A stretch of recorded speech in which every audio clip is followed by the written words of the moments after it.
The scorching sun beat down on Elizabeth Sutton's tear-streaked face as she sat alone on the church steps, her wedding dress billowing around her like a deflated dream. Not 30 minutes ago, she had been abandoned at the altar by Charles Thornton, the banker's son who had decided in front of the entire town of Willow Creek that marrying the daughter of a failed rancher wasn't worth the social risk after all. The year was 1875, and in the Wyoming Territory, a woman left at the altar might as well pin a sign to her back declaring herself damaged goods. Elizabeth clutched her small valise, the only possession she'd brought to what was supposed to be the beginning of her new life. Inside were a few personal items and the remains of her dignity, wrapped up like a fragile bird with broken wings. "Miss Sutton!" The deep voice startled her, causing her to look up through swollen eyes. A tall figure stood before her, his face shadowed by a wide-brimmed hat. The sun silhouetted his broad shoulders, and she could make out the dusty leather vest and well-worn chaps of a working cowboy. "Mr. Mitchell." Elizabeth quickly wiped her tears, embarrassed to be found in such a state by one of her father's former ranch hands. "I didn't expect to see you in town today." Mason Mitchell removed his hat, revealing sandy brown hair and eyes the color of a summer sky. Those eyes now reflected a mixture of concern and something else Elizabeth couldn't quite place. "I heard what happened," he said simply, his voice low and gentle. "Thornton's a fool." Elizabeth attempted a smile, but it faltered. "Perhaps I'm the fool for believing someone would want to marry me with nothing to offer but debts and a ruined family name." Mason shifted his weight, looking uncomfortable yet determined. "Miss Sutton, Elizabeth, I've been waiting to speak to you for some time now." He paused, seeming to gather his courage. "I'm the one who was waiting. Should have been me standing up there today." Elizabeth blinked in surprise. Mason Mitchell had worked for her father for 3 years before the ranch failed. He had always been polite but distant, never giving her any indication that he harbored feelings for her. "I don't understand," she whispered. "I've had feelings for you since the first moment I saw you helping your pa with the horses," he admitted, his cheeks coloring slightly beneath his tan. "But I was just a hired hand and you were the boss's daughter. Then when your pa lost the ranch, I figured you needed time. And then Thornton came along." He trailed off, his jaw tightening. Elizabeth stared at him, memories flooding back the times she'd caught him watching her across the corral, the extra care he took with her favorite mare, the way he always tipped his hat to her, even when covered in dust from a long day's work. "What are you saying, Mr. Mitchell?" she asked, her heart beating faster despite her exhaustion. Mason knelt down beside her on the church steps, not caring about the curious onlookers still lingering after the wedding disaster. "I'm saying I've got a small spread now, about 50 miles west of here. It ain't much yet, but it's growing. And I'm saying that if you need somewhere to go, someone who'd be proud to stand beside you, well." He cleared his throat. "I'm that someone if you'll have me." Elizabeth's mind reeled. She had known Mason as a hard-working, honest man, but this declaration seemed to come from nowhere. And yet, hadn't there always been something in the way he looked at her? Something she'd pushed aside because her father had greater ambitions for her than marriage to a cowhand. "This is unexpected," she managed, clutching her valise tighter. "I can't simply—" "I ain't asking for an answer right now," Mason said quickly. "Just offering you a choice, a place to stay while you figure things out at the very least. My sister Emily's at the ranch too, it'd be proper." Elizabeth looked back at the church where her dreams had just crumbled. Beyond it lay the town of Willow Creek, where she would now be the subject of pity and gossip. Her family home had been sold to pay debts. She had nowhere to go, no one to turn to. "Your sister is there?" she asked quietly. Mason nodded. "Yes, madam. She'd welcome the company of another woman. Gets mighty tired of just me and the ranch hands, I expect. Elizabeth took a deep breath. Mr. Mitchell Mason, please. Mason. His name felt strange on her lips after years of formal address. I appreciate your offer, but I don't want charity. His blue eyes held hers steadily. It ain't charity I'm offering, Elizabeth. It's a chance for both of us. In that moment, with the Wyoming sun beating down and the whispers of townsfolk still ringing in her ears, Elizabeth made a decision that would change the course of her life. I'll need to collect my things from the boarding house, she said. Mason's face broke into a smile that transformed his weathered features. I'll wait right here with the wagon. An hour later, Elizabeth found herself traveling away from Willow Creek, seated beside Mason Mitchell in his wagon. Her few possessions were stowed in the back, along with supplies he'd purchased in town. She was still wearing her wedding dress, though she'd covered it with a shawl, unable to face returning to the boarding house where she knew curious eyes would be waiting.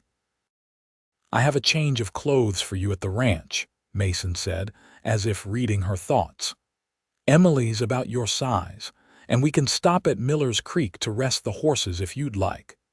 Elizabeth nodded silently, watching the town grow smaller behind them. She felt numb, as if the events of the day had happened to someone else entirely. He didn't deserve you, Mason said suddenly, his eyes fixed on the trail ahead. Never did. You hardly know me, Mason, Elizabeth replied softly. How can you be so certain? Mason flicked the reins gently, encouraging the horses up a small incline. I know you stayed up 3 nights straight when that foal was sick back in '72. I know you read Shakespeare to your pa when his eyes got too bad to see the print. I know you sell those fancy embroidered handkerchiefs in town, but tell everyone the money goes to your pa, when really you've been saving it to help pay the debts. Elizabeth stared at him in astonishment. How do you know all that? A small smile played at the corners of his mouth. Been paying attention, I suppose. They traveled in silence for a while, the rhythmic clop of hooves and creak of wagon wheels the only sounds accompanying them. Elizabeth's mind was a whirlwind of emotions: humiliation over Charles's rejection, fear of an uncertain future, and confusion about Mason's unexpected declaration. Tell me about your ranch, she finally said, needing to focus on something other than her shattered plans. Mason's face brightened. It's small but good land. I've got about 50 head of cattle now and some fine horses. The house needs work. It was abandoned when I claimed it, but it's solid. 2 bedrooms, a kitchen, and a good-sized front room. Emily's been making curtains and such to brighten it up. How did you manage to buy land? Elizabeth asked. Last she knew, Mason had been saving his wages but was far from having enough for his own spread. Remember that stallion your pa couldn't break? The one he was going to shoot? Elizabeth nodded. The magnificent black horse had been wild and dangerous, refusing all attempts to tame him. Your pa sold him to me for $10 when the ranch was failing. Said it was throwing good money after bad, but I had a feeling about that horse. Mason smiled at the memory. Took me 6 months of patience, but I broke him. Turned out he had bloodlines that made him valuable as a stud. Sold his first foals for enough to make a down payment on the land. Midnight, Elizabeth murmured, remembering the stallion. I always thought he just needed the right person to understand him. Mason glanced at her, his eyes warm. Some creatures are like that, just waiting for someone who sees what they're truly worth. The air between them shifted, charged with unspoken meaning. Elizabeth looked away first, her cheeks warm despite her emotional exhaustion. They stopped at Miller's Creek as Mason had suggested, allowing the horses to drink while they stretched their legs. Elizabeth carefully made her way to the water's edge, mindful of her impractical white satin shoes. She caught her reflection in the clear water, a young woman in a wedding dress with flowers wilting in her auburn hair, eyes red-rimmed from crying. "Here." Mason appeared beside her, offering a clean handkerchief. "You might want to take those flowers out. They're looking a bit sad." With trembling fingers, Elizabeth removed the small white blossoms from her hair, letting them fall into the creek. She watched as they were carried away by the current, like her plans for the future dissolving before her eyes. "I don't know what I'm doing," she admitted quietly. Mason sat on a nearby rock, giving her space. "Neither do I, truth be told. Just seemed like the right thing, offering you a place to go." "And your declaration about waiting for me?" Elizabeth asked, unable to look at him directly. Mason was silent for a long moment. "That was the truth, too. Though perhaps not the best timing." He sighed, running a hand through his hair. "I'm not Charles Thornton, Elizabeth. I can't offer you fine clothes or a big house in town, but I can promise you this: I'd never leave you standing alone at an altar." Elizabeth finally turned to face him.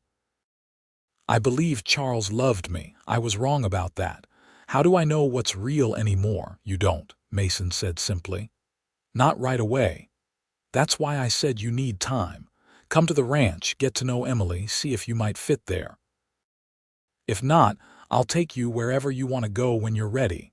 No obligations."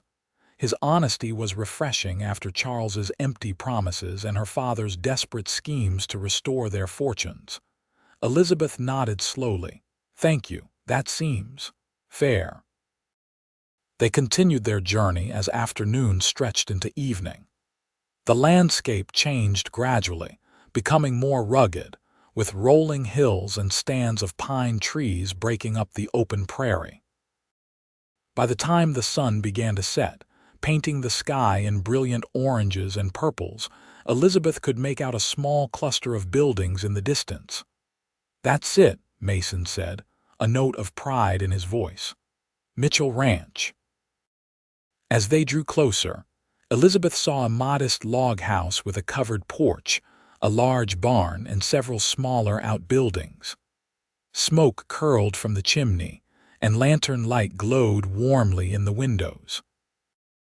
It was nothing like the grand house Charles had promised her in town, but there was something welcoming about its sturdy simplicity. A slender young woman emerged from the house as they pulled up, wiping her hands on an apron. Her hair was the same sandy brown as Mason's, and her smile was wide and genuine. "You're back early. I wasn't expecting." Emily Mitchell stopped short when she noticed Elizabeth in the wagon. Her eyes widened, taking in the wedding dress visible beneath the shawl. Mason jumped down from the wagon and went to help Elizabeth descend. "Emily, this is Miss Elizabeth Sutton. She'll be staying with us for a while." Emily's expression shifted quickly from surprise to understanding. Word traveled fast in Wyoming territory, and Elizabeth realized the news of her humiliation had probably reached even here. "Of course," Emily said warmly, coming forward to take Elizabeth's hand. "You must be exhausted. Come inside, I've got stew on the stove and fresh bread." "I need to tend to the horses," Mason said. "You go on in." Elizabeth followed Emily into the house, immediately enveloped by warmth and the savory smell of beef stew. The front room was simply furnished but clean, with a braided rug on the plank floor and curtains that matched the cushions on the wooden chairs. "Mason didn't tell me we'd be having company," Emily said, guiding Elizabeth to a chair near the fire. "But I'm glad for it. Gets lonesome out here sometimes with just him and the hands, and they all eat in the bunkhouse, so it's usually just me for supper in the house."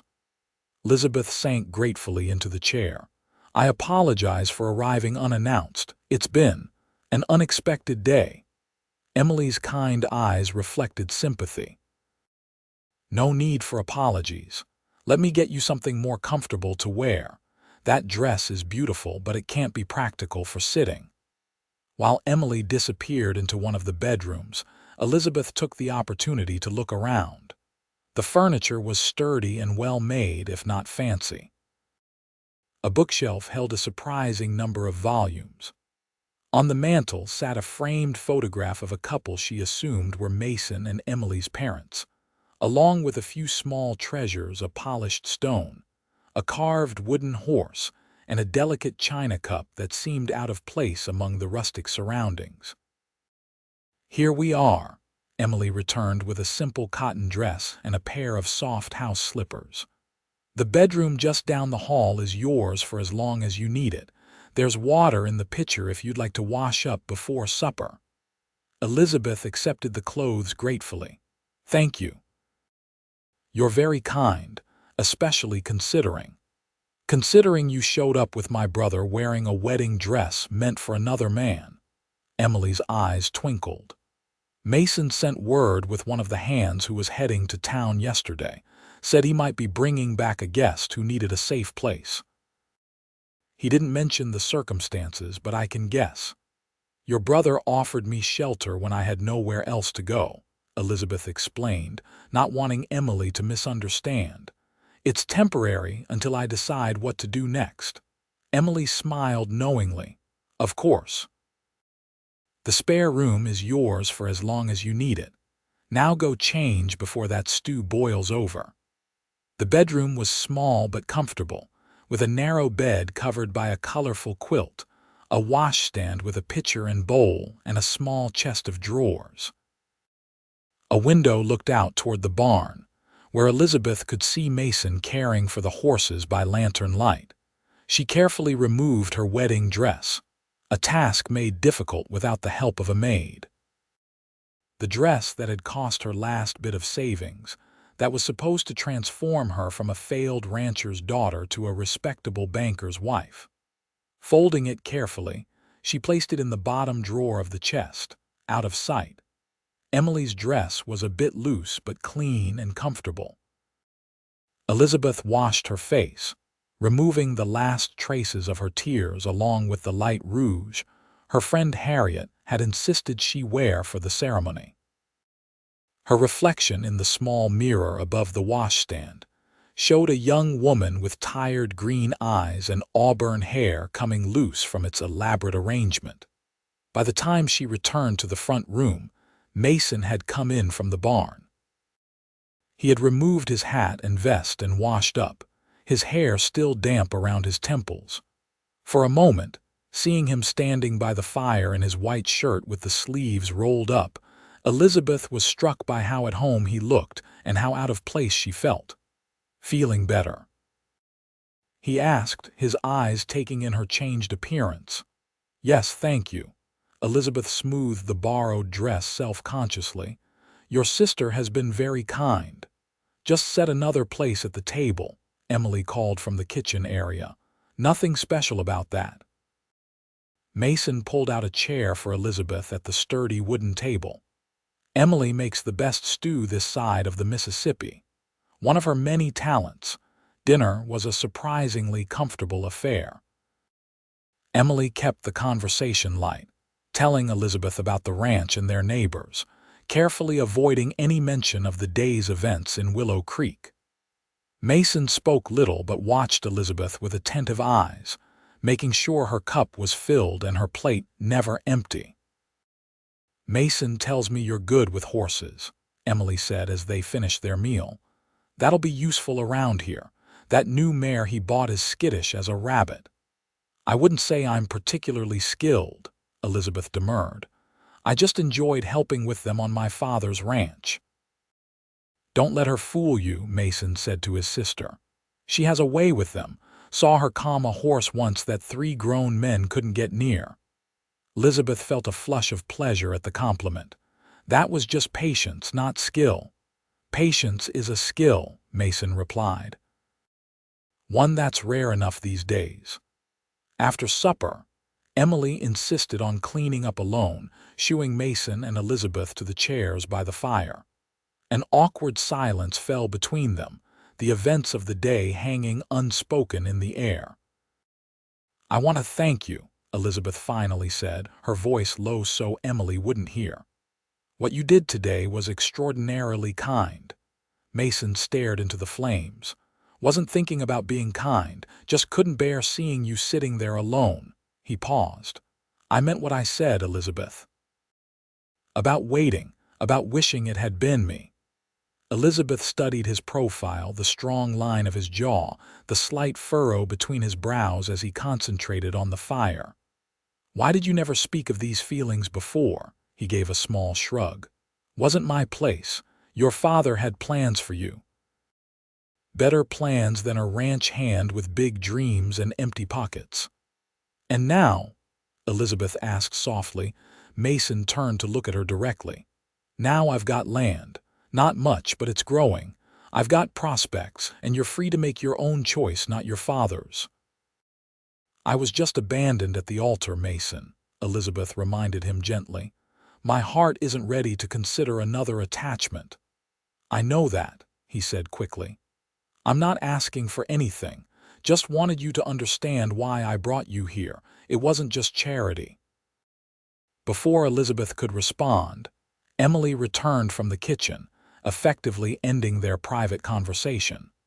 Soon after, exhaustion overtook Elizabeth, and she gratefully retired to the small bedroom. Despite the strange surroundings and tumultuous day, she fell into a deep, dreamless sleep. The crowing of a rooster woke her the next morning. For a moment, Elizabeth was disoriented, expecting to see the familiar walls of her boarding house room. Instead, sunlight streamed through a window framed by simple muslin curtains, and the sounds of a working ranch filtered in horses nickering, men calling to each other, the distant lowing of cattle. Reality rushed back. Yesterday should have been her wedding day. Instead, she had been publicly humiliated and was now staying at the ranch of a man who had declared hidden feelings for her. Elizabeth pressed her hands to her eyes, willing away the threatened tears. Self-pity would solve nothing. She dressed in another of Emily's lone dresses, this one more suitable for daytime wear, and pinned her hair in a simple style. When she emerged from the bedroom, the house was quiet, though she could smell coffee and something sweet. Emily was outside, hanging laundry on a line stretched between the house and a nearby tree. She smiled when she saw Elizabeth. Good morning. I was wondering when you'd wake up. There's coffee on the stove and cinnamon rolls I baked this morning. Mason's already out with the men, moving cattle to the north pasture. Elizabeth helped herself to breakfast, then insisted on helping Emily with her chores. The familiar routine of household tasks was comforting, giving her hands something to do while her mind processed her new circumstances. Mason said you might stay a while, Emily ventured as they worked together kneading dough for the evening bread. He's offered me refuge while I decide what to do next, Elizabeth confirmed, but I don't want to impose on your hospitality. Emily laughed, a bright musical sound. Impose. Do you have any idea how wonderful it is to have another woman to talk to? The nearest neighbor is the Wilsons, and they're 5 miles away. Mrs. Wilson is sweet but 60 if she's a day. Still, I should earn my keep, Elizabeth insisted. I can cook, clean, and help with the horses from what Mason tells me, Emily added. Trust me, there's plenty of work to go around, but today you rest. Tomorrow's soon enough to start pulling your weight. Despite Emily's instructions, Elizabeth couldn't bear to sit idle. After helping with the bread, she insisted on learning the layout of the ranch. Emily gave her a tour of the house and surrounding buildings, introducing her to the 3 ranch hands employed by Mason Joe, a weathered older man who served as foreman, Tom, a quiet, dark-haired young man who specialized in breaking horses, and Miguel, who handled much of the cattle work and spoke with a musical Spanish accent. They're good men, Emily explained as they walked back to the house. Mason's particular about who he hires, says the right crew is worth more than twice the number of the wrong men. How long has he had the ranch? Elizabeth asked, genuinely curious about how the former ranch hand had managed to build his own spread. "Coming up on 2 years now," Emily replied. "He bought it after that business with the stallion. The place was abandoned, previous owner died without heirs. Land wasn't much good for farming, but Mason saw the potential for ranching. He brought me out from St. Louis last year after our aunt died." "Your parents?" Elizabeth asked cautiously. "Gone. Influenza back in '67. Mason was 18, working at your father's ranch by then.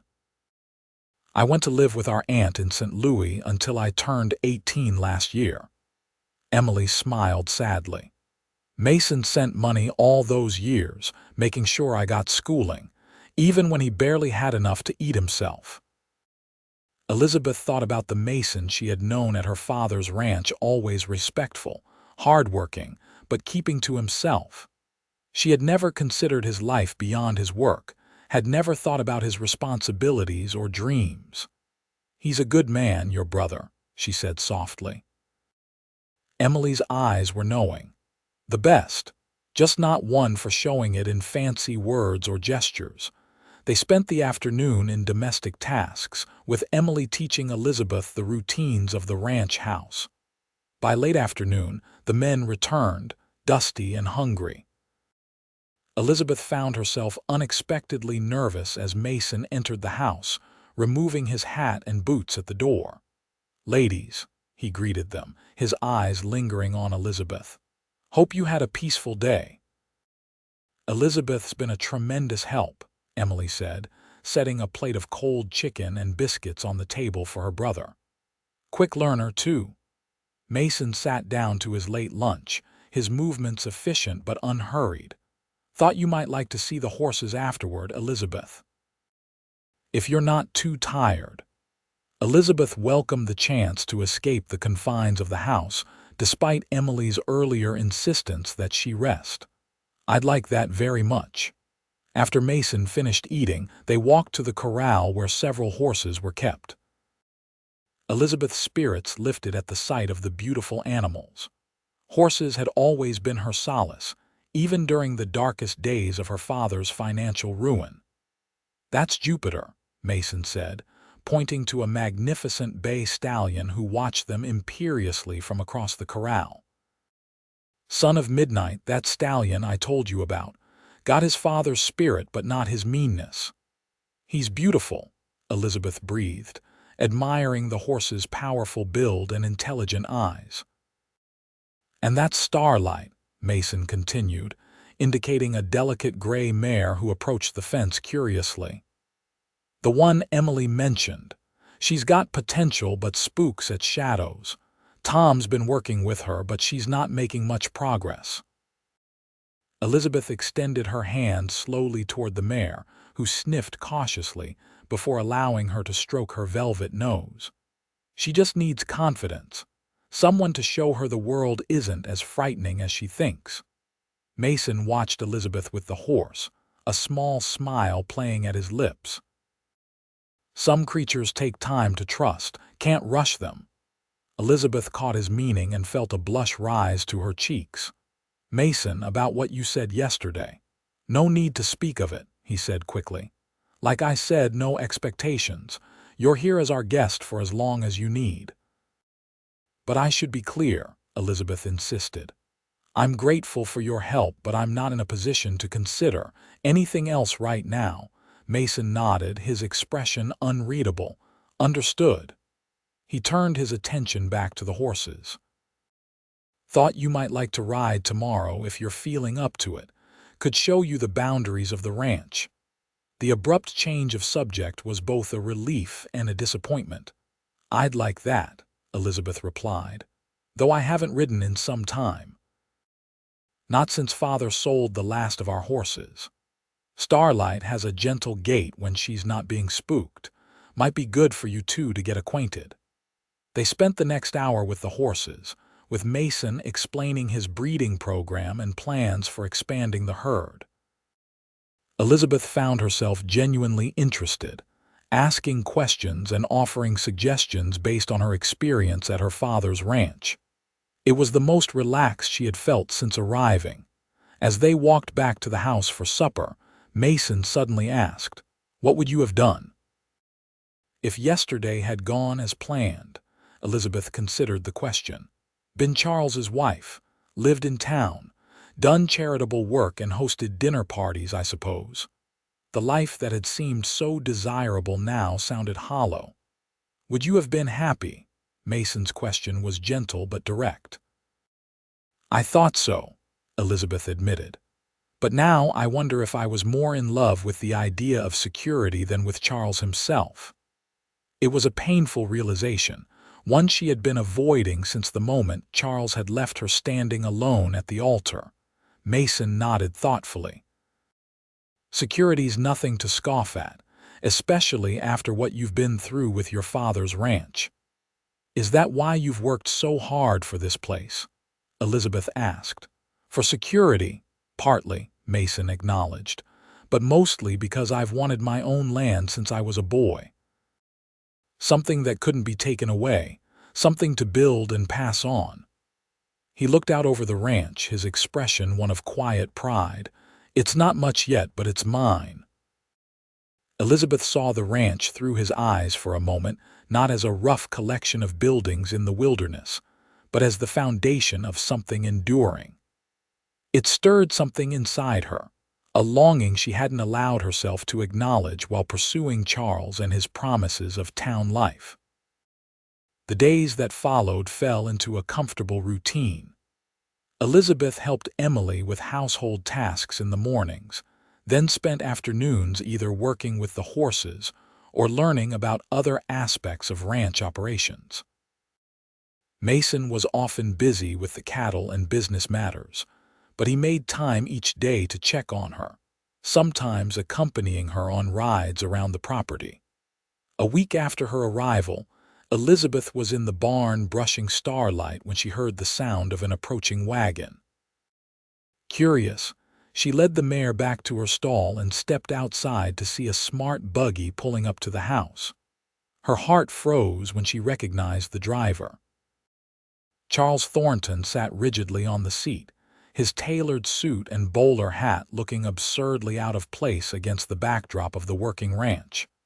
Elizabeth instinctively stepped back into the shadow of the barn door, but it was too late. He had seen her. Elizabeth. Charles called, securing the reins and jumping down from the buggy with more agility than she remembered him possessing. Thank heavens I've found you. She remained where she was, one hand still on Starlight's neck, drawing comfort from the mare's solid presence. What are you doing here, Charles? He approached, removing his hat and revealing hair carefully styled with pomade. I've come to take you home, of course, to explain. There was a terrible misunderstanding. Elizabeth stared at him in disbelief. A misunderstanding? You left me standing at the altar in front of the entire town. Charles had the grace to look uncomfortable. Yes, well, that was regrettable. My father had just informed me of some concerning news about your family's debts. I reacted poorly, but I've sorted it all out now. Sorted what out? Elizabeth asked coldly. The financial matters, Charles explained as if speaking to a child. Father was worried about assuming your father's outstanding debts, but I've convinced him that your connections make it worthwhile regardless. Elizabeth felt a surge of anger. My connections? What are you talking about? Charles smiled condescendingly. Your second cousin in Denver, my dear. The one who's married to the railroad magnate. Father thinks that connection could be valuable to the bank. So you see, everything can proceed as planned. The sound of footsteps made them both turn. Mason was approaching from the direction of the corral, his expression carefully neutral though his eyes were hard as flint. Everything all right here, Elizabeth? He asked, coming to stand beside her. Charles looked Mason up and down with barely concealed disdain. This is a private conversation. I'm sure you have chores to attend to. This is Mason Mitchell, Elizabeth said, her voice stronger than she expected. He owns this ranch, and I'm staying here as his guest. Charles's eyebrows shot up. Staying with a single man, Elizabeth, think of your reputation. It's fortunate I've come when I have. Mason's jaw tightened, but his voice remained level. My sister's here as chaperone. Miss Sutton's reputation is intact, which is more than I can say for yours, Thornton. Charles flushed. I don't know what tales Elizabeth has been telling you. No tales needed, Mason interrupted. The whole territory knows what you did. A momentary lapse in judgment, Charles insisted, turning back to Elizabeth. One I'm here to rectify. Elizabeth, darling, get your things. We can be married by the circuit judge in Laramie tomorrow. Elizabeth looked at Charles, his immaculate clothing, his carefully rehearsed explanation, his assumption that she would simply fall in with his revised plans. Then she glanced at Mason, who stood solid and patient beside her, asking nothing, demanding nothing, simply offering his silent support. No, she said clearly. Charles blinked. I beg your pardon. I said no, Charles. I won't marry you tomorrow or any other day. He gaped at her. But I've explained. Yes, you've explained that your father now finds my family connection useful for business. That's not a reason to marry someone, Charles. But we had an understanding, Charles sputtered. Arrangements were made. Your father, my father, is not here to make decisions for me anymore, Elizabeth said firmly. And neither are you. Charles's face darkened. Is it him? He jerked his head toward Mason. Has he turned you against me, filled your head with nonsense, Mr. Mitchell has done nothing but offer me shelter and kindness when I needed it most, Elizabeth replied. Something you failed to do when you abandoned me. This is absurd, Charles exclaimed. You can't possibly prefer life on a crude ranch to what I'm offering you in town. Think of the society, the comfort, the condescension, the knowledge that I was only acceptable once my family connections proved financially useful. Elizabeth shook her head. I've had time to think this past week, Charles. I realized I was marrying you for security, not love. And you were marrying me for appearances, not affection. Charles's face reddened further. You'll regret this, Elizabeth. When the novelty of playing cowgirl wears off, you'll wish you'd made a different choice. Mason took a step forward. Think it's time for you to leave Thornton. Charles glared at him. This isn't over. Elizabeth belongs in town with people of her own class. Elizabeth belongs wherever she chooses to be, Mason replied evenly. And right now she's choosing to be here. For a tense moment, Elizabeth thought Charles might actually try to physically force her to leave. But after a long glare, he jammed his hat back on his head and stormed back to his buggy. The horses protested as he yanked the reins, turning the buggy in a tight circle before driving away in a cloud of dust. When the sound of wheels had faded, Elizabeth realized she was trembling.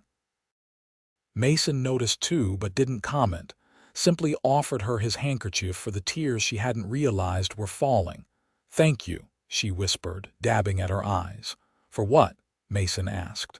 You're the one who sent him packing. Elizabeth managed a wobbly smile. For not insisting I go with him, for letting me make my own choice. Mason's eyes were serious. Wasn't my place to insist on anything. Never will be. That night after supper, Elizabeth sat on the porch in the cool evening air, wrapped in a shawl borrowed from Emily.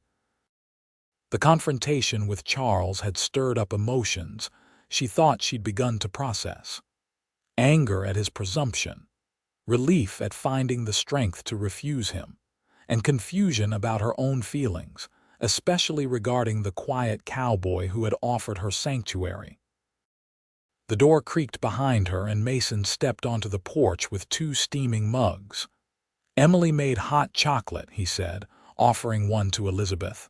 Thought you might like some. Thank you. She accepted the mug gratefully, the sweet warmth a comfort against the growing chill of the evening. Mason leaned against the porch railing, his own mug cradled in his hands. Wanted to make sure you're all right. That was quite a scene earlier. Elizabeth sighed. I'm embarrassed that he found me here, that you had to witness such a display. Nothing for you to be embarrassed about, Mason assured her. Man's a fool twice over, first for leaving you, then for thinking he could just waltz back and claim you like a misplaced hat. A small laugh escaped her. That's exactly how it felt. As if I were a possession he'd carelessly set down and then decided he wanted back. She took a sip of her chocolate, gathering her thoughts. The strangest part is that a week ago I would have forgiven him. I would have gone back. Mason studied her over the rim of his mug. What changed? Elizabeth considered the question carefully. I think I remembered who I was before my father's failure, before I became so focused on security that I was willing to marry without love. She looked up at the stars emerging in the darkening sky. Being here, working with the horses, helping Emily, it reminded me that I'm capable, that I have worth beyond being someone's wife. Never doubted that for a moment, Mason said quietly. Elizabeth turned to look at him, really look at him, perhaps for the first time. Not as her father's former employee or as a convenient rescuer, but as a man. His face was handsome in a rugged way, lines at the corners of his eyes speaking of days spent in the sun.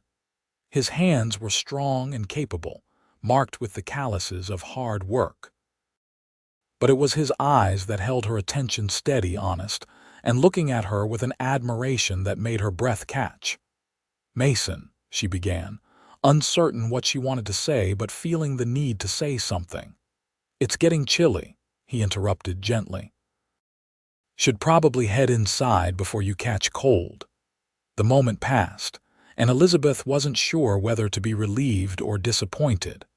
They finished their chocolate in companionable silence before returning to the warmth of the house.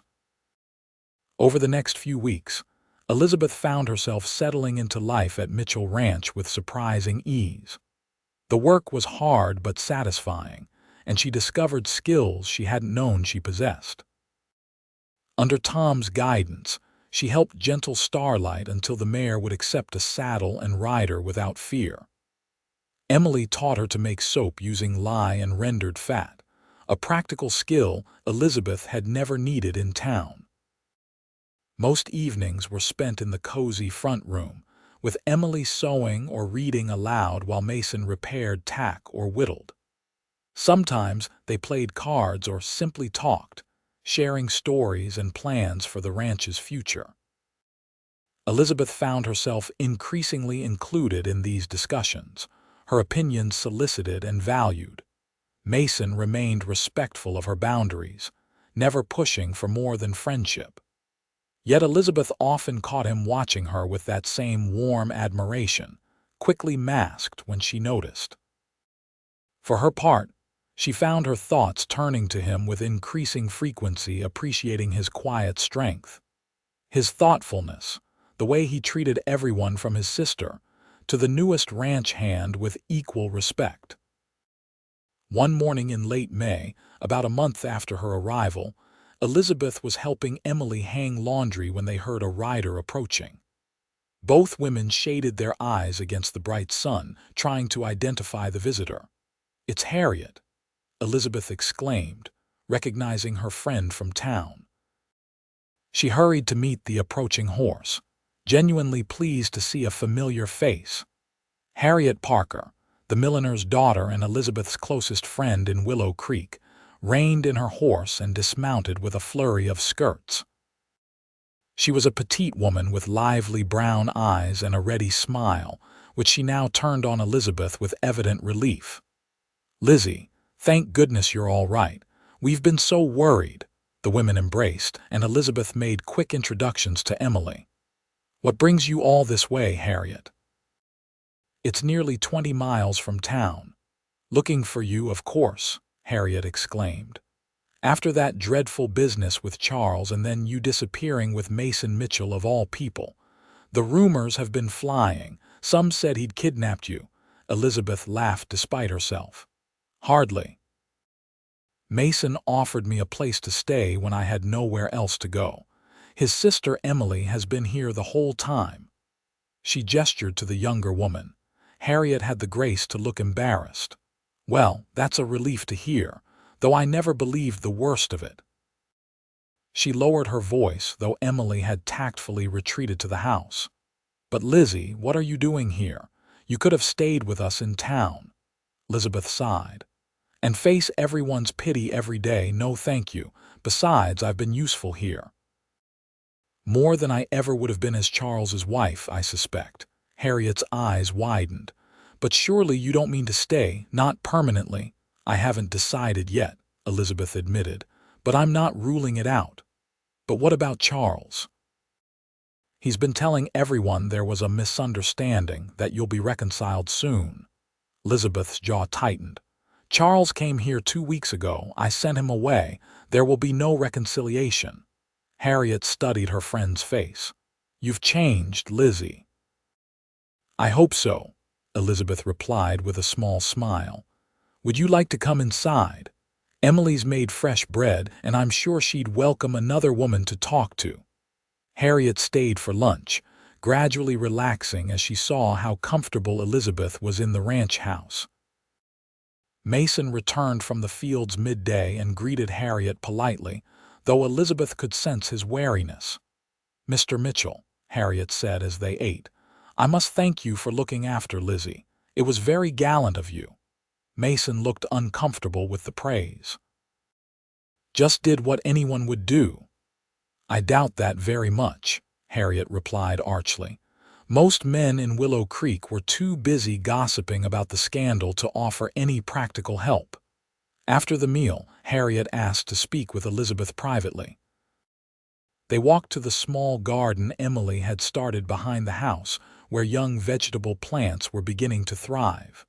"Lizzie, I need to tell you something," Harriet said, her expression serious.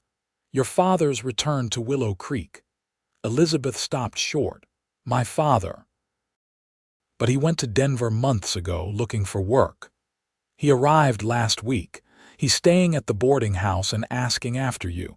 He seems better than when he left, more himself." Elizabeth's relationship with her father had been strained since the ranch failure. Edward Sutton had fallen into melancholy and drinking after losing the property that had been in his family for 2 generations. His eyesight failing and his pride wounded, he had encouraged Elizabeth's engagement to Charles as a way to secure her future before heading to Denver in search of work with his railroad-connected relative. "Did he say why he's returned?" Elizabeth asked, conflicted about this news. Harriet shook her head. "Only that he had business to settle and wanted to see you. Should I tell him where you are?" Elizabeth hesitated. Part of her wanted to protect the peace she had found at Mitchell Ranch from the complications of her father's presence. But she couldn't deny him information about her whereabouts. "Yes," she decided. "Tell him I'm well and staying with friends. If he wishes to visit, he's welcome." After Harriet departed, promising to deliver the message, Elizabeth sought out Mason. She found him in the barn, examining a horseshoe that needed replacing. "My father's back in Willow Creek," she said without preamble. Mason looked up, his expression carefully neutral. "Harriet mentioned as much to Emily. I told her he could visit if he wishes." Elizabeth twisted her hands nervously. "I hope that's all right." Mason set down the horseshoe. "Elizabeth, you don't need my permission to see your father. This isn't a prison." "I know that," she said quickly, "but it's your home and I'm your guest." "It wouldn't be right to invite someone without asking." Mason's expression softened. "Your father's always welcome here. I respected him, even when things were going badly for him." Elizabeth nodded gratefully. "Thank you. I'm not sure how I feel about seeing him again. Our parting wasn't pleasant." "Family's complicated," Mason acknowledged. "But he's still your father." 3 days later, Edward Sutton arrived at Mitchell Ranch in a rented buggy. Elizabeth watched from the porch as her father climbed down, moving more stiffly than she remembered. At 55, Edward was still a handsome man, though his hair had gone completely gray and lines of hardship had deepened around his eyes and mouth. "Elizabeth," he said, his voice rough with emotion as she came down the steps to meet him. "You look well." "Hello, father." She allowed him to embrace her, feeling the familiar scent of tobacco and bay rum that had always clung to his clothes. Mason appeared from the direction of the corral, wiping his hands on a rag. "Mr. Sutton," he greeted, extending his hand. "Welcome to Mitchell Ranch." Edward shook Mason's hand, looking around with an appraising eye.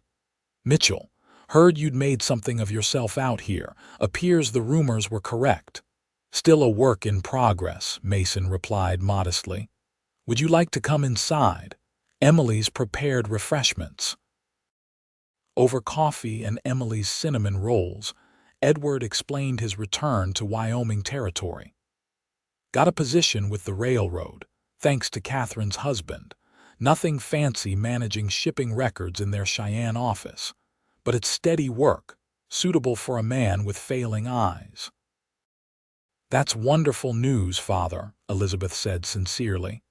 "It's enough to rent a small house," Edward continued, "which brings me to the purpose of my visit." He cleared his throat. "Elizabeth, I've come to take you to Cheyenne with me. It's not right you staying here indefinitely. People talk." Elizabeth felt a chill despite the warm day. "People have been talking about me since Charles left me at the altar. I've stopped concerning myself with their opinions." Edward frowned. "Nevertheless, you're my daughter. Your place is with me now that I can provide for you again." Mason stood abruptly. "Emily, I just remembered we need to check that fence in the south pasture. Mr. Sutton will want to speak with Elizabeth privately." Emily followed her brother's lead, though Elizabeth could see the reluctance in her eyes. When they had gone, Edward leaned forward. "Elizabeth, I appreciate Mitchell taking you in when you were in distress. But surely you see this arrangement can't continue. A young, unmarried woman living on a ranch with a bachelor, sister or no sister, it's not proper." "I've been perfectly proper, father," Elizabeth said stiffly. "And perfectly happy here." Edward's expression softened. "I know you have, child. Mitchell was always a good man even when he worked for us, but your future lies elsewhere. In Cheyenne we can make a fresh start. There are respectable gentlemen there who would what?" "Marry me despite being damaged goods," Elizabeth interrupted, her temper rising. "Is that still your solution for everything? Finding me a husband to take me off your hands?" Edward recoiled as if slapped. "That's not fair, Elizabeth. I only want what's best for you." "Do you?" she challenged. "Or do you want what's easiest for you, what looks most respectable to others?" Her father's face flushed with anger. "I am still your father. You owe me your obedience and respect." "I owe you honesty," Elizabeth countered. "And honestly, father, I don't want to go to Cheyenne. I don't want to be paraded before respectable gentlemen like a horse at auction. I've found meaningful work here, people who value me for more than my marriageability." Edward's anger faded, replaced by confusion. "Work?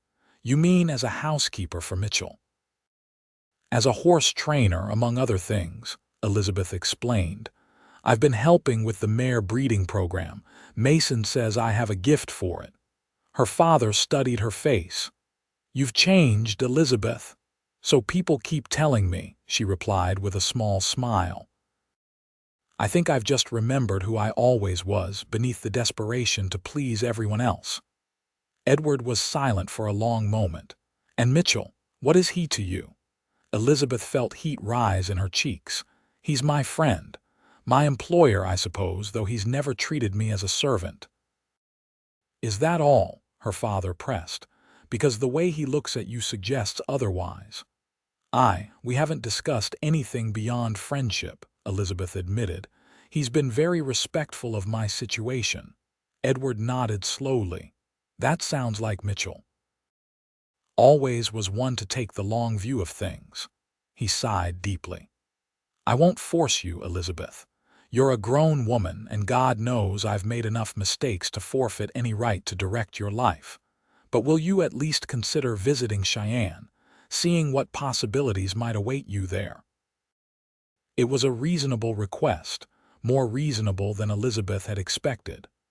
I'll consider it, Father, perhaps in a few weeks when things are less busy here. Edward seemed satisfied with this compromise. After finishing his coffee, he asked for a tour of the ranch. Elizabeth showed him the barn, the corrals, and the small but growing herd of cattle grazing in the distance. His interest seemed genuine, and he asked knowledgeable questions about the operation. They found Mason by the horse corral, where he was working with Jupiter on lead training. Edward watched with an expert eye as the stallion responded to Mason's quiet commands. "You've done well with that horse," he commented. "Good bloodlines showing through." Mason nodded. "He's going to sire some fine foals, already have buyers interested in his first offspring." "Smart business," Edward acknowledged. "Always said you had a good head on your shoulders, Mitchell." As they walked back to where Edward had left his buggy, the older man fell into step beside Mason, leaving Elizabeth a few paces behind. She couldn't hear their conversation, conducted in low, serious tones, but something in their manner suggested it concerned her. When it was time for Edward to leave, he embraced Elizabeth warmly. "Think about what I said, daughter, about Cheyenne. But know that whatever you decide, I only want your happiness." "Thank you, Father," she said, touched by his uncharacteristic sentiment. "I'll visit soon, I promise." After the buggy disappeared down the trail toward town, Elizabeth turned to Mason. "What were you and my father discussing so intently?" Mason hesitated, seeming uncomfortable. "Just ranch business. He was giving me advice about expanding the herd." Elizabeth sensed there was more to it but didn't press. Whatever had passed between the two men, her father had left looking more at peace than when he arrived. That night, unable to sleep, Elizabeth slipped outside to sit on the porch. The air was cool but not cold, fragrant with pine and sage. Stars blanketed the sky, more than she had ever noticed in town. She had grown to love these quiet moments, so different from the constant social obligations she would have faced as Charles's wife. The door opened behind her, and Mason stepped out, a blanket in his hands.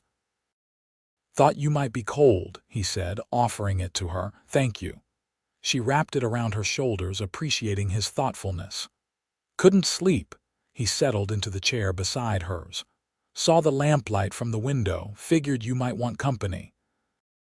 They sat in comfortable silence for a while, listening to the night sounds, an owl hooting from a distant tree, the occasional soft nickering of horses in the barn. "Your father's a proud man," Mason finally said. "But he loves you." Elizabeth nodded. "I know, in his way." "He wants me to go to Cheyenne with him. Are you considering it?" Mason's voice was carefully neutral. "I promised to visit," Elizabeth replied, "but living there." She shook her head. "I don't think so, not anymore." Mason seemed to relax slightly. "Good." "I mean," he stopped, looking embarrassed. "That is, we'd miss you here, the horses especially." Elizabeth smiled at his awkwardness. "Just the horses." In the moonlight, she could see color rise in his cheeks. "Emily too, of course, and the men. Even Joe mentioned how well you're doing with that bay filly." "And you, Mason?" Elizabeth asked softly. "Would you miss me?" He turned to look at her directly, his expression more open than she had ever seen it. "More than I have words to say." The simple honesty of his answer touched her deeply. "I've been thinking about what you said that first day at the church, about being the one who was waiting." Mason nodded slowly. "I remember." "I wasn't ready to hear it then," Elizabeth continued. "I was too hurt, too confused, but now—" She took a deep breath. "Now I wonder if perhaps I was waiting too, waiting for something real, something true, not just security or social position." Mason's hand found hers in the darkness, his touch gentle but sure. "Elizabeth, I'm not a man of fancy words, but what I feel for you is the truest thing I know." She turned her hand to lace her fingers with his. "I think I'm beginning to understand that, to feel it too." Mason's eyes held hers, filled with a hope he seemed almost afraid to express. "Are you saying—" "I'm saying I'd like to stay," Elizabeth interrupted softly. "Not as a guest or an employee, but as someone who might someday share more with you, if you're still waiting." The smile that transformed Mason's face was answer enough, but he spoke the words anyway, his voice husky with emotion. "I'm still waiting, Elizabeth. And I'd wait a lifetime more if that's what you needed." He didn't kiss her then, though she could see the desire in his eyes. Instead, he simply held her hand as they sat together under the stars, the promise of something beautiful beginning to bloom between them. The following weeks brought subtle but significant changes to Elizabeth's place at Mitchell Ranch. Though nothing was formally announced, Emily's knowing smiles and the respectful distance maintained by the ranch hands made it clear that her relationship with Mason had shifted. They still worked side by side during the day, still maintained propriety in all their interactions, but there was a new warmth between them, a shared understanding of where their path was leading. June brought the first real heat of summer, along with increased activity on the ranch. Cattle needed moving to higher pastures, fences required repair after spring rains, and the mare breeding program was in full swing. Elizabeth threw herself into the work, finding satisfaction in her growing skills and the respect she earned from the men. One particularly hot afternoon, she was helping Tom exercise the younger horses when Mason rode up on Jupiter, looking pleased about something. "Elizabeth, just got word from a buyer in Denver. He wants 2 of our yearlings and is willing to pay top dollar." "The chestnut pair?" Elizabeth asked, knowing Mason had been particularly proud of those 2 colts.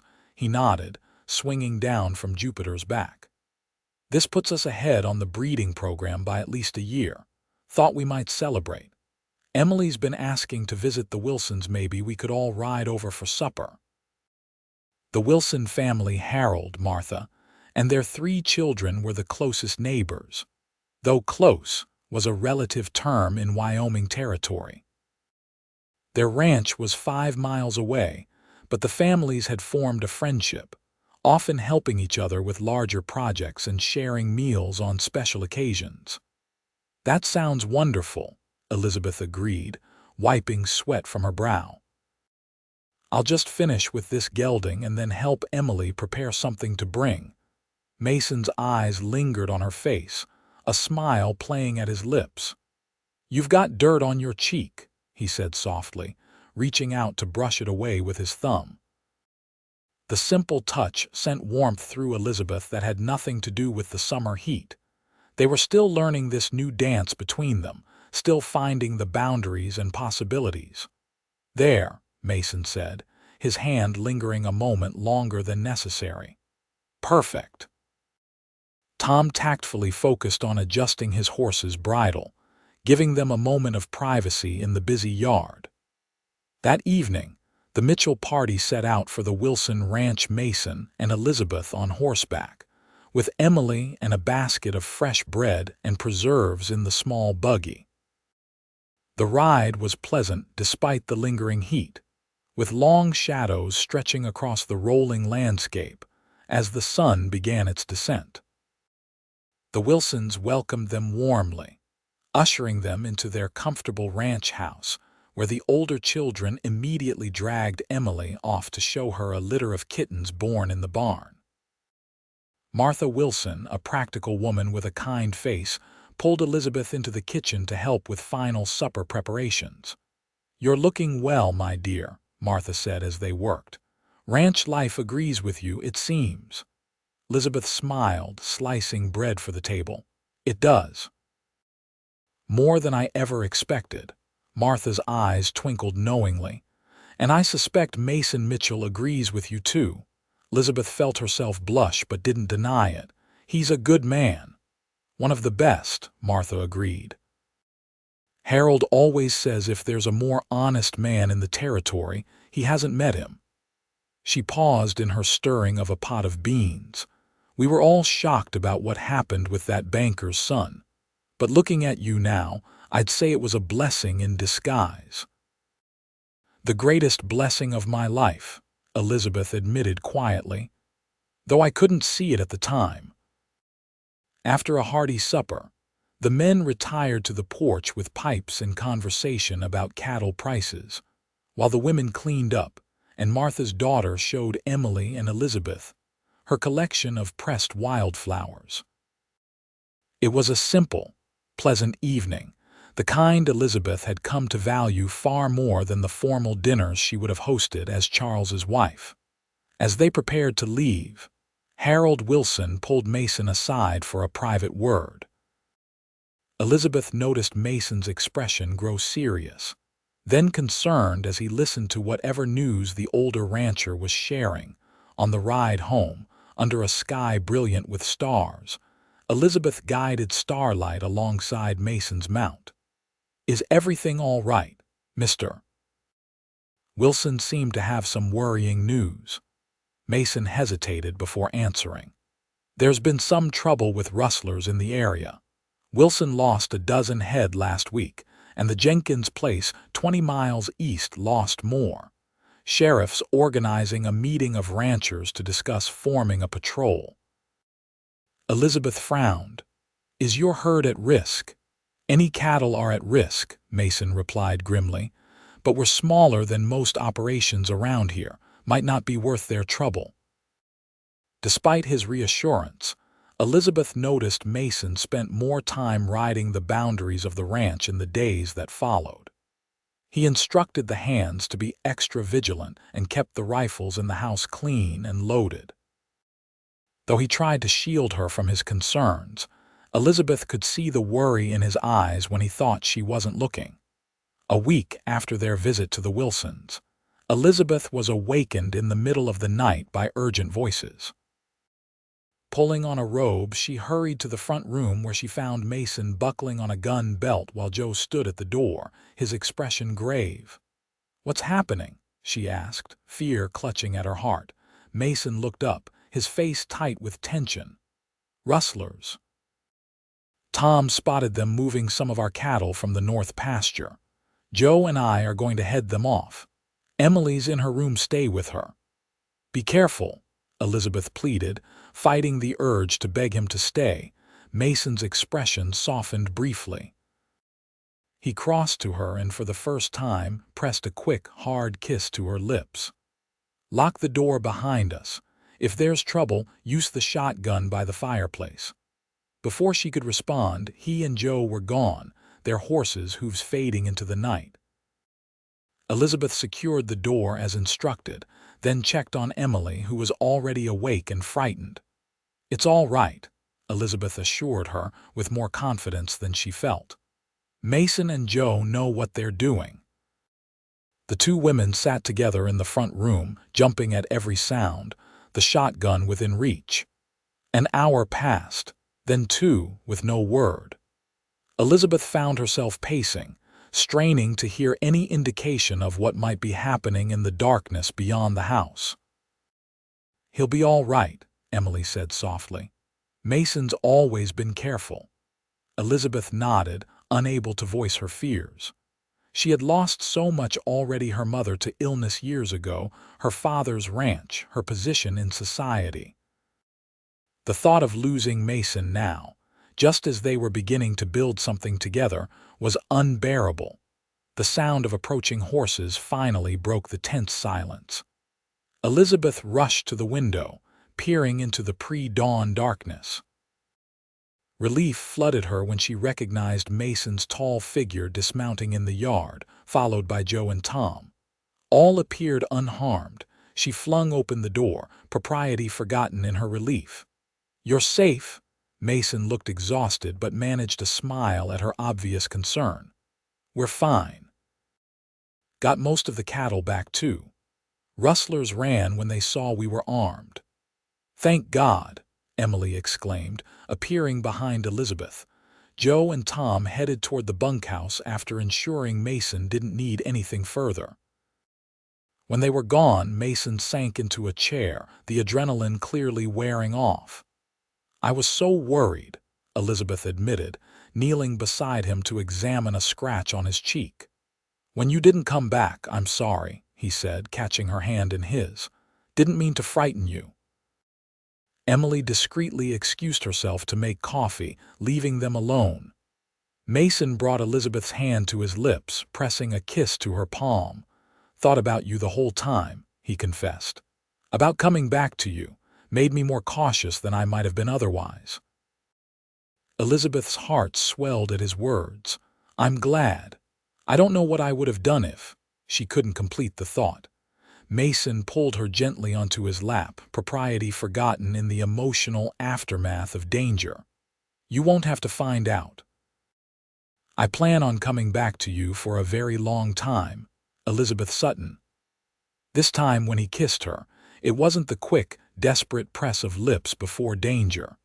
It was tender, thorough, a promise sealed with all the feeling he'd held in check for so long. Elizabeth responded with equal fervor, her hands framing his face, her heart thundering with the certainty that this was right. This was where she belonged. When they finally parted, Mason rested his forehead against hers. I love you, he said simply. Have since the first time I saw you gentling that nervous mare on your father's ranch. Thought you should know that, in case I ever have to ride out against rustlers again. Elizabeth's eyes filled with tears of joy. I love you too, she whispered. I think part of me has for longer than I realized. It just took losing everything else to see what was truly valuable. Emily's deliberate footsteps in the hallway alerted them to her return. They separated, though Mason kept hold of Elizabeth's hand as his sister entered with a tray of coffee. I'm glad to see you two have finally come to your senses, Emily remarked with a grin. Thought I might have to lock you in the barn together to make you admit your feelings. Mason laughed, the tension of the night finally breaking. Little sister, I'd say mind your own business, but I'm too happy to scold you properly. As dawn broke over Mitchell Ranch, the three of them sat together, drinking coffee and discussing the night's events. Despite the danger they had faced, Elizabeth felt a profound sense of rightness, of having found her true place in the world. Not as Charles Thornton's socially acceptable wife, but as a woman who had discovered her own strength and the love of a man who valued her for exactly who she was. 2 days later, Mason rode into town to speak with the sheriff about the rustlers and to send a telegram to Elizabeth's father in Cheyenne. He returned with news that a posse had tracked the rustlers to the territorial border but lost them in the rough country there. Sheriff thinks they'll move on to easier targets now that ranchers are on alert, he reported over supper. Still, we'll keep extra watches for a while. What did Father say to your telegram? Elizabeth asked, curious about the message Mason had been so secretive about. A smile tugged at Mason's lips. He said yes. Yes to what? Elizabeth pressed, looking between Mason and Emily, who was suspiciously focused on her plate. Mason cleared his throat. To my asking for your hand, properly this time, not like Thornton. Elizabeth's heart skipped a beat. You asked my father's permission to court me, to marry you, Mason corrected softly. If you'll have me. Emily suddenly remembered urgent business in the kitchen, leaving them alone at the table. Elizabeth stared at Mason, a whirlwind of emotions rendering her momentarily speechless. I know it's fast, Mason continued nervously. After everything you've been through, and I understand if you need more time, but I wanted to do things right, the way you deserve. Elizabeth found her voice at last. That day my father visited, that's what you were discussing with him, isn't it? Not cattle or ranch advice. Mason nodded. Told him my intentions, said I'd wait until you were ready, but I wanted his blessing. He said I should ask him again when you'd had time to heal from Thornton's betrayal. He reached across the table for her hand. I sent the telegram asking if enough time had passed. His reply came this morning, yes, enough time has passed. Make her happy, Mitchell. Tears welled in Elizabeth's eyes. Oh, Mason. He rose from his chair and came to kneel beside her, taking both her hands in his. I'm not Charles Thornton. I can't offer you a mansion in town or fancy parties. What I have is this ranch, my good name, and a heart that's been yours since the first time I saw you. I'm asking you to build a life with me, Elizabeth, to be my wife, my partner in all things. Elizabeth looked into the eyes of the man who had offered sanctuary when she was lost, who had seen her worth when others saw only her reduced circumstances, who loved her not despite her changed fortunes, but because of the woman those challenges had revealed. Yes, she whispered, joy bubbling up inside her. Yes, Mason Mitchell, I will marry you. His face lit with a smile so radiant it took her breath away. Rising slightly, he cupped her face in his hands and kissed her with a tenderness that spoke of promises kept and a lifetime of love to come. Emily's delighted squeal from the kitchen doorway broke the moment, and they turned to find her watching with happy tears streaming down her face. I knew it, she cried, rushing to embrace them both.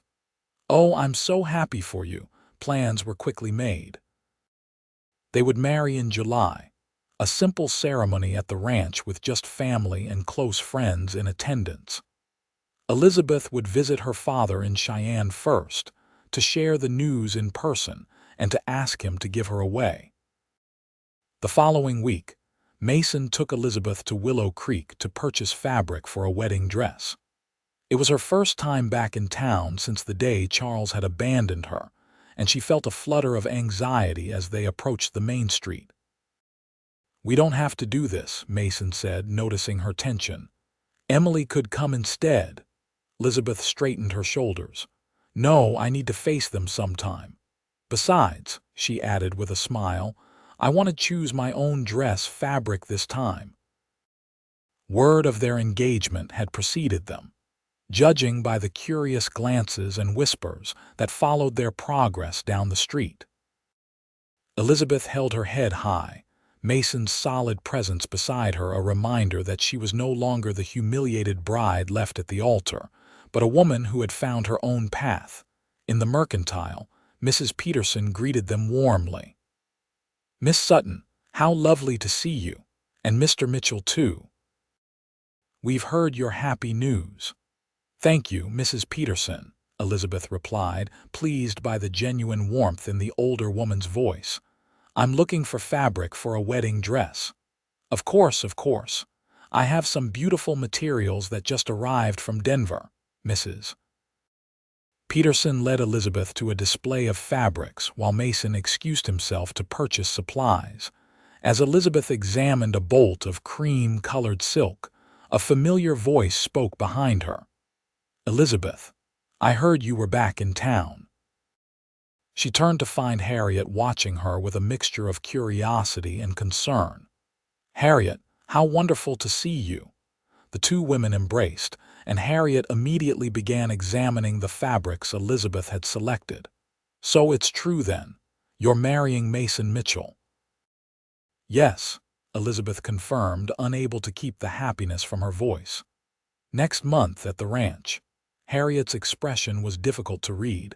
Are you sure, Lizzie, after what happened with Charles? And Mitchell is so different from what you always planned. Elizabeth looked across the store to where Mason was paying for nails and other ranch supplies, his tall figure easy to spot among the other customers. I'm more sure of this than I've ever been of anything, Harriet. Mason is exactly what I need, though it took me too long to see it. Harriet studied her friend's face, then smiled slowly. You really do love him, don't you? It's not just gratitude or necessity. I love him, Elizabeth said simply. And he loves me not for who my father was or what connections I might bring, but for myself." "Then I'm happy for you," Harriet declared, her reservations apparently resolved. "And I expect to be invited to this wedding," Elizabeth laughed. "Of course. I was hoping you'd help me make the dress, actually. You always were better with a needle than I am." As they discussed dress designs, Elizabeth noticed a sudden hush fall over the store. Looking up, she saw Charles Thornton standing in the doorway, his expression thunderous as he spotted her. Mason immediately moved to Elizabeth's side, his posture protective without being possessive. "Thornton," he acknowledged coolly. Charles ignored him, focusing on Elizabeth. "So the rumors are true. You're actually marrying a cowboy." Elizabeth felt a flash of anger at his dismissive tone. "I'm marrying a rancher, a businessman, and the finest man I know." Charles's face flushed. "You're making a mistake, Elizabeth. There's still time to reconsider. My offer stands." "The only mistake I made was agreeing to marry you in the first place," Elizabeth replied evenly, aware that everyone in the store was listening. "I wish you well, Charles, but my future lies elsewhere." For a moment, it seemed Charles might make a scene. Then, with a curt nod, he turned and left the store. A collective breath seemed to be released by the onlookers. "Well," Mrs. Peterson said briskly, "I think this cream silk would be perfect with your coloring, Miss Sutton. And I have some lovely lace that would complement it beautifully." Elizabeth exchanged a glance with Mason, who squeezed her hand supportively. She had faced her past and found it held no power over her anymore. The following week, Elizabeth traveled to Cheyenne, accompanied by Emily for propriety's sake. The 2-day journey by stagecoach was tiring, but gave the women time to become even closer, sharing stories and dreams for the future. Edward Sutton's small house on the outskirts of Cheyenne was neat and comfortable, if modest. He welcomed his daughter with genuine joy and Emily with polite hospitality. "You're looking well, Elizabeth," he said as they sat in his small parlor after supper. "Better than I've seen you in years." "I am well, Father," she replied. "Happier than I thought possible after everything." Edward nodded thoughtfully. "Mitchell's a good man, not what I would have chosen for you once, but perhaps what you needed all along." Elizabeth smiled at her father's grudging approval. "He asked me to tell you that you'll always have a home with us, should you ever tire of city life." Edward's eyes misted slightly. "That's kind of him. And you, daughter? Are you truly content with the prospect of ranch life? It's hard work, especially for a woman." "I've discovered I prefer honest hard work to idle comfort," Elizabeth replied. "The ranch feels more like home than anywhere has since we lost our own." Her father was silent for a long moment. "Your mother would be proud of you," he finally said. "She always said you had her spirit. I just didn't see it until now." The next day, Edward took Elizabeth to meet his employers at the railroad office and to shop for small items needed for the wedding. Everywhere they went, he proudly introduced her as "my daughter," soon to be Mrs. Mitchell, owner of a fine ranch in Wyoming Territory. By the time Elizabeth and Emily returned to Mitchell Ranch, loaded with wedding gifts from Edward and his colleagues, July was fast approaching. The ranch was a flurry of activity as preparations were made for the ceremony and celebration. The house was cleaned from top to bottom, the yard cleared and decorated with flowers from Emily's garden, and a dance floor constructed beside the barn. Mason insisted on building a proper bedroom addition to the house as a wedding gift, working long hours after his regular duties were complete. "Want you to have a space that's truly ours," he explained when Elizabeth protested that the existing rooms were sufficient. "Something we build together for our future." The day before the wedding, guests began to arrive. The Wilsons came early to help with final preparations. Harriet arrived with Elizabeth's completed wedding dress carefully packed in a trunk. Edward Sutton came by stagecoach, looking more relaxed and healthier than Elizabeth could remember seeing him in years. Most surprising was the arrival of Judge Parker from Laramie, who would perform the ceremony, accompanied by his wife and daughter and Tom's family from a neighboring ranch. It seemed Mason's quiet young horse trainer had been courting the judge's daughter in secret for months. "Looks like ours won't be the only wedding this summer," Mason remarked with a grin as they watched Tom shyly introduce his sweetheart to Emily. The morning of the wedding dawned clear and warm, with a gentle breeze that carried the scent of pine and wildflowers. In the bedroom she had occupied since her arrival, now soon to be Emily's alone, Elizabeth sat before the small mirror as Harriet arranged her hair. "You look beautiful," Harriet said, pinning a small spray of white flowers above Elizabeth's ear, "like a proper ranch mistress." Elizabeth smiled at her reflection. The cream silk dress was simpler than the elaborate gown she had worn for her aborted wedding to Charles, but far more suited to her new life and sensibilities. The fitted bodice was adorned with delicate lace, while the skirt fell in elegant folds to just above her practical boots, a concession to ranch life that had made Harriet laugh but ultimately approve. A knock at the door revealed Emily, already dressed in a pretty blue gown that brought out her eyes. "Your father's here," she announced, "and I think my brother might wear a hole in the porch boards with his pacing." Elizabeth laughed, feeling a flutter of nerves and excitement. "Tell them I'll be right out." When Harriet and Emily had gone, Elizabeth took a final moment alone. She thought of the day 3 months ago when she had sat abandoned on the church steps, believing her life was over. How wrong she had been. That ending had been the beginning of something far more precious and true. Edward was waiting in the front room, dressed in his best suit, his eyes growing suspiciously bright when he saw his daughter. "You look just like your mother," he said softly. "She would have loved to see this day." "I think she can," Elizabeth replied, taking his arm, "and I think she would approve of Mason." Her father nodded, patting her hand where it rested on his sleeve. "No doubt of that. He's the kind of man she always hoped you'd find." Outside, guests had gathered in the yard where simple wooden benches had been arranged in rows. At the front stood Judge Parker, and beside him Mason. He had traded his usual work clothes for a new suit, his hair neatly trimmed, but it was his expression that caught Elizabeth's breath, a look of such love and wonder that she felt tears prick at her eyes. As she walked toward him on her father's arm, Elizabeth thought of all the twists and turns that had led her to this moment.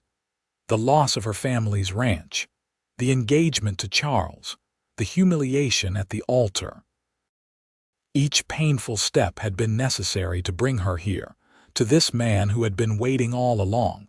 When her father placed her hand in Mason's, Elizabeth felt the rightness of it to her very core. Mason's fingers closed around hers, strong and sure, as Judge Parker began the ceremony.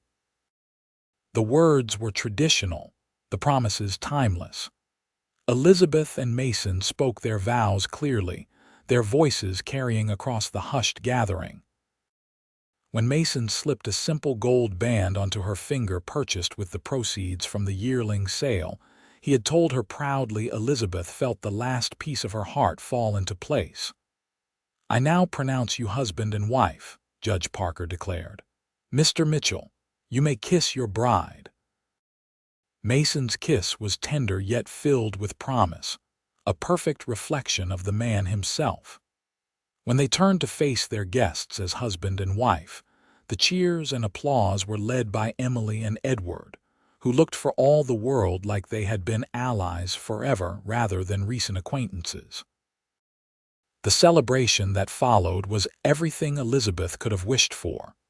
Tables laden with food prepared by Emily, Martha Wilson, and the other neighboring women.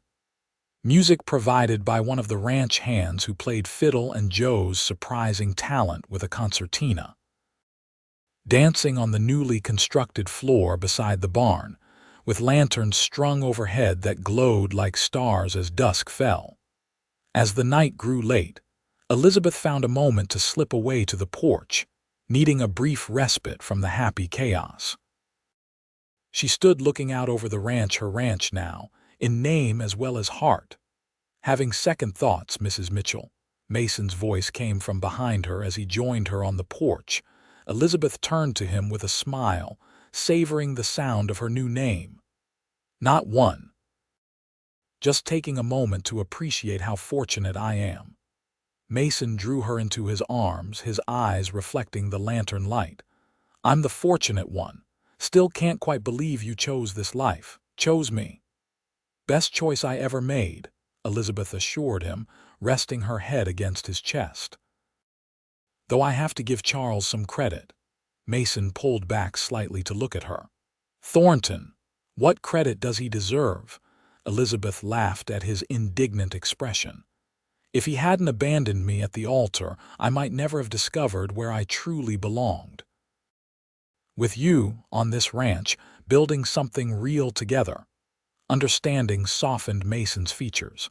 He pressed a kiss to her forehead.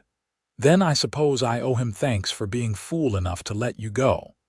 And I owe you thanks for being the one who was waiting, Elizabeth replied softly. For seeing something in me worth waiting for.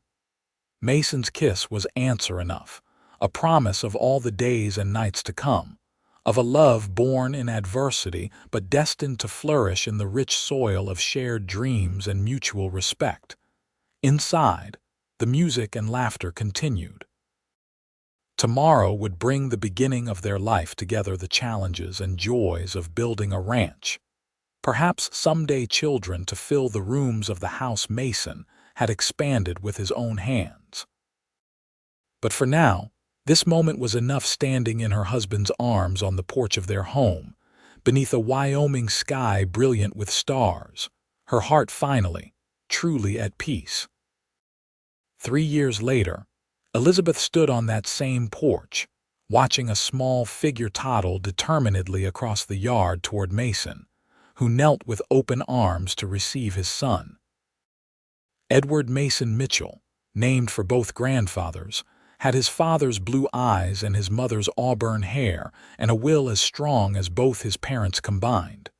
Careful, Eddie. Elizabeth called as the toddler stumbled slightly, then righted himself with a squeal of delight.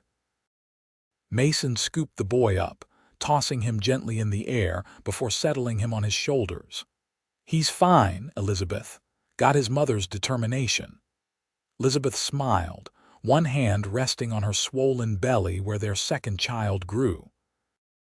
The ranch had prospered under their joint stewardship, expanding to twice its original size. The horse breeding program Elizabeth managed had gained reputation throughout the territory, with buyers coming from as far as St. Louis for Mitchell Ranch stock. Emily had married Tom last spring, after his successful courtship of the judge's daughter had ended amicably. They lived in a small house Mason had built on the eastern edge of the ranch property, close enough for frequent visits but far enough for privacy. Edward Sutton had retired from the railroad and now lived in the main house, his expertise with accounts proving invaluable to the growing business. As she watched her husband and son approach, Elizabeth thought of that day at the church steps in Willow Creek. The pain of Charles's rejection had long since faded, replaced by gratitude for the path that had led her to true happiness. Mason had been right all along. He was the one who had been waiting, the one she had been meant to find. "What are you thinking about, Mrs. Mitchell?" Mason asked as he climbed the porch steps, their son still perched on his shoulders. Elizabeth smiled, taking his free hand and placing it over their unborn child. "Just that sometimes the altar you're sent back from leads you exactly where you're meant to be." Mason's eyes, still as blue and honest as the day she'd truly seen him for the first time, filled with understanding. He leaned forward to kiss her softly, their son giggling above them, their ranch stretching out around them, their future as bright and promising as the Wyoming sky.